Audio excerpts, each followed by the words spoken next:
modern life leaves our minds restless and underutilized.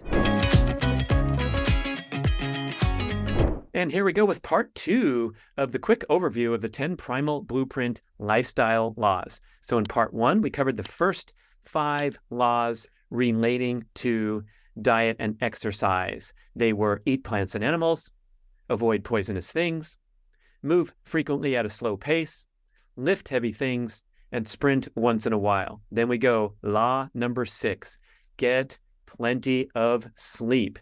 Hey, you could probably put this as priority number 1 because all manner of healthy lifestyle practices flow downstream from getting plenty of sleep. And if your sleep is screwed up, you're going to have a really hard time adhering to healthy dietary practices or getting out there and doing the properly conducted workouts that I described.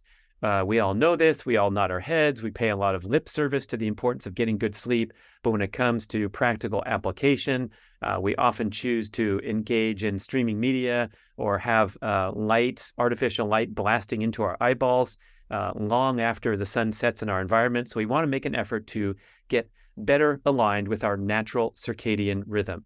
This means that your evening time should be dark, quiet, calm, and mellow. If you're going to engage in screen entertainment, try to do it on the early parts of the evening and dedicate the last hour of the evening to calming activities. Arianna Huffington's Sleep Revolution best-selling book talks about taking a bath, having a ritual, lighting some candles, doing some quiet reading, something that tells your brain to calm down, as opposed to watching an action film, turning off the button, and then trying to fall asleep. So we want to have wind down periods, and we want to do our sleeping in a sleep sanctuary. So you have a nice, dark, quiet, simple, stress-free, clutter-free bedroom to facilitate a good night's sleep. Then we have law number 8, which is play.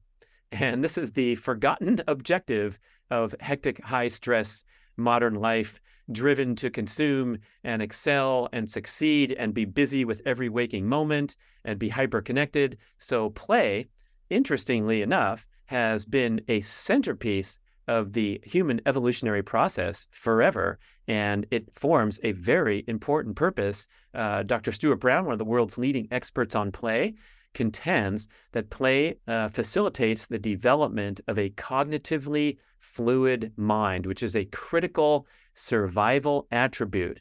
And it goes back to evolutionary biology, that humans had play as a centerpiece so they could do problem solving. They could engage in what-if scenarios without the life or death consequences that happened in their real lives. And today, we still have this desperate need to disengage from the unrelenting stress and the structure and confinement of modern life. I love Dr. Art Devaney's quote. He's one of the forefathers of the paleo movement, author of the New Evolution Diet, where he says, modern life leaves our minds restless and underutilized because we are confined, inactive, and comfortable. So get out there and play. Due to the nature of modern life, we strongly recommend unstructured, spontaneous outdoor activities, like going for a hike or going to have a water balloon fight at the park, or doing something that is away from that confines and predictability. So I'm not going to say a 50-mile bike ride in the pack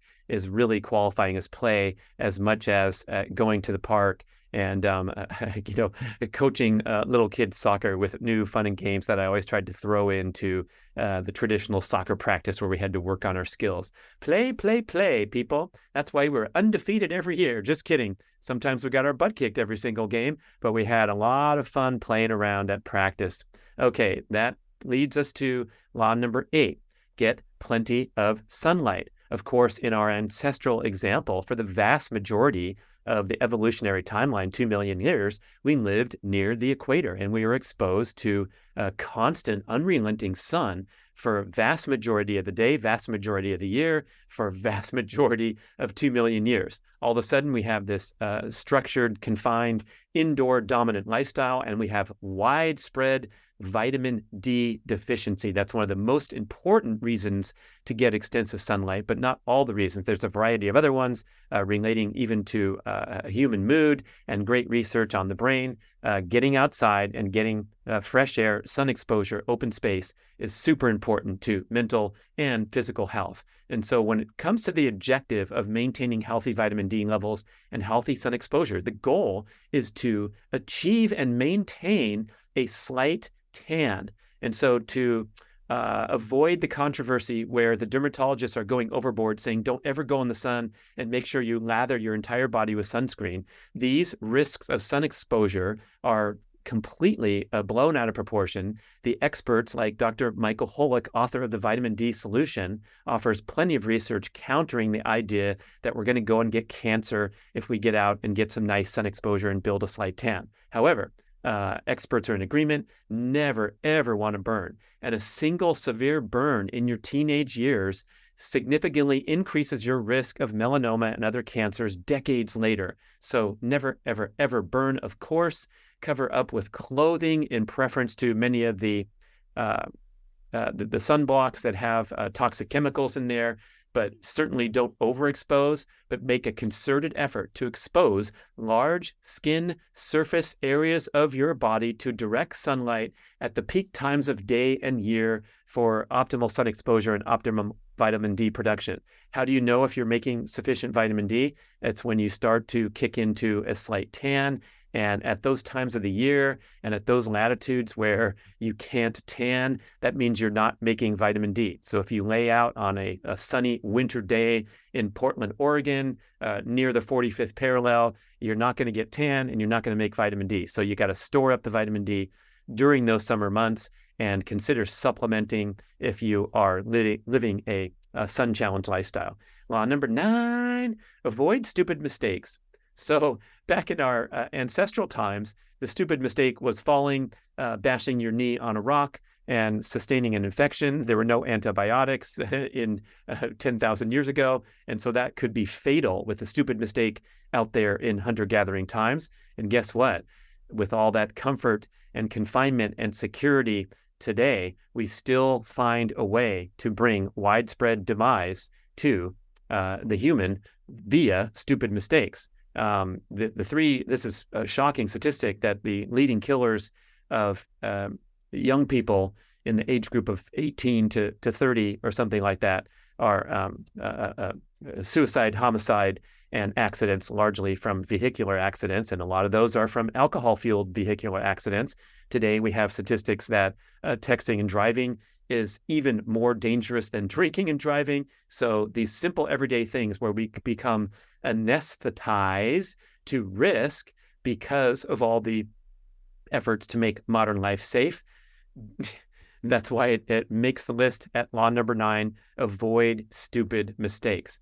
And also don't go overboard here and buy into the fear mongering, which is essentially the essence of modern media, where every day you can turn on the TV and be afraid of the toxic chemicals found in the rubber bits at your child's playground, or whether the war is going to come over and start affecting your own town because you can see it and touch it right there on the TV screen.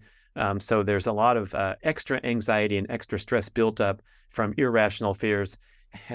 I mean, the list can go on, but you got to live your life too, is what I'm trying to say. But speaking of stupid mistakes, I did a whole show on road cycling and getting out there on a bicycle, interacting with cars. I feel like the decision, I'm sorry, I'm going to offend people here, the decision to ride your bicycle on the road could be considered a stupid mistake the moment you pedal out of your driveway.